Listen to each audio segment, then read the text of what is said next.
इनके दिमाग में बिठा रखा है। इस सेकुलरता को हमें छोड़ना होगा। अगर हम अब भी नहीं चेते तो निश्चित तौर पर हम अपने बच्चों की कब्र अपने हाथों से खोद रहे हैं।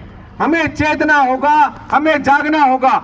आप सब लोग अब भी अगर नहीं संभल पाए इस समाज में, अब जब हम गांव में घूम रहे थे तो बहुत से लोग ऐसे मिले जो ये उंगली उठाते हैं कि यहाँ पर क्या क्या करेंगे। एक बात बताओ, जहां पर केवल मुस्लिम लोग रह रहे हैं, मैं खुलकर बोल रहा हूं, जहां पर केवल मुस्लिम लोग रह रहे हैं वो खुलकर सरकार के खिलाफ नारेबाजी कर रहे हैं, खुलकर तोड़फोड़ कर रहे हैं। अगर हमारा एक भी घर है उस घर के लोगों को नुकसान पहुंचा रहे हैं। और हम लोग जहां ये लोग रह रहे हैं, हमने किसी को दुख दिया क्या?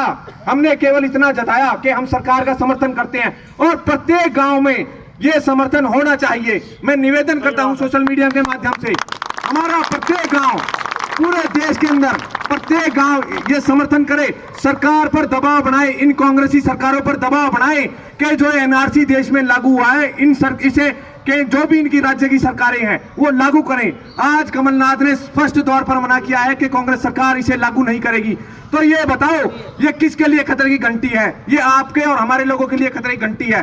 और मैं इस भारत सरकार से एक और मांग करता हूं कि पूरे विश्व में इन्होंने तो क्या किया है, केवल पाकिस्तान, अफगानिस्तान और बांग्लादेश के अंदर जो हिंदू है उनको शरण दी जाए। मैं तो ये मांग करता हूं कि हिंदू विश्व में कहीं भी जन्म ले वो पूरी तरीके से वो भारत की नागरिकता ऑटोमेटिकली उसे मिलनी चाहिए, क्योंकि पूरे विश्व में इस समय केवल एक देश उनके लिए बचा है, केवल एक देश, वो भारत। अरे आखिर अगर ये भी नहीं बचा तो कहां मरोगे? हिंद महासागर में डूबोगे क्या? तो कम से कम इसे बचाने के लिए तो जागो।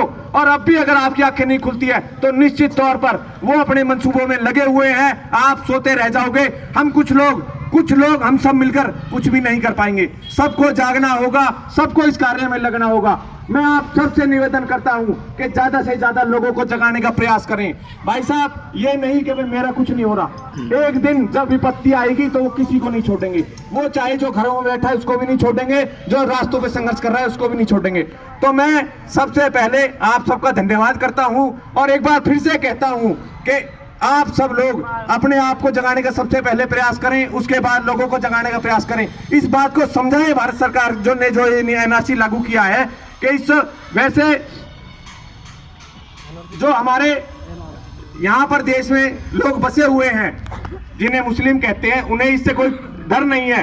वो बहका माहौल जो इन लोगों ने बनाया हुआ है कि भाई इन लोगों को बाहर करेंगे, इन लोगों को कोई बाहर करने वाला नहीं है। वो ना डरें कि भाई ये भ्रम फैलाया जा रहा है, राजनीतिक पार्टियों द्वारा वोट बैंक की राजनीति हो रही है।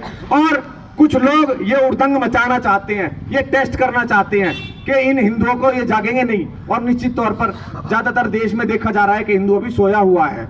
ये खूब आतंक मचा रहे हैं, खूब प्रॉपर्टी को नुकसान पहुंचा रहे हैं, खूब मतलब उड़दंग मचा रहे हैं, लेकिन हमारे लोग सोए हुए हैं। तो मैं आप सबसे निवेदन करता हूं कि अपने आप को जगाओ, इस राष्ट्र को बचाने का संकल्प लो। आप ही बचा सकते हो, युवा ही बचा सकता है। एक एक युवा जब तक नहीं जागेगा, जब तक इस राष्ट्र को बचाए कोई नहीं बचा पाएगा। इसलिए आप सबका आज जो इस समर्थन रैली में या इस यात्रा में आप सब आए, मैं फिर से धन्यवाद तो नहीं दूंगा, लेकिन मैं आप सबका आभारी हूं। बहुत बहुत धन्यवाद।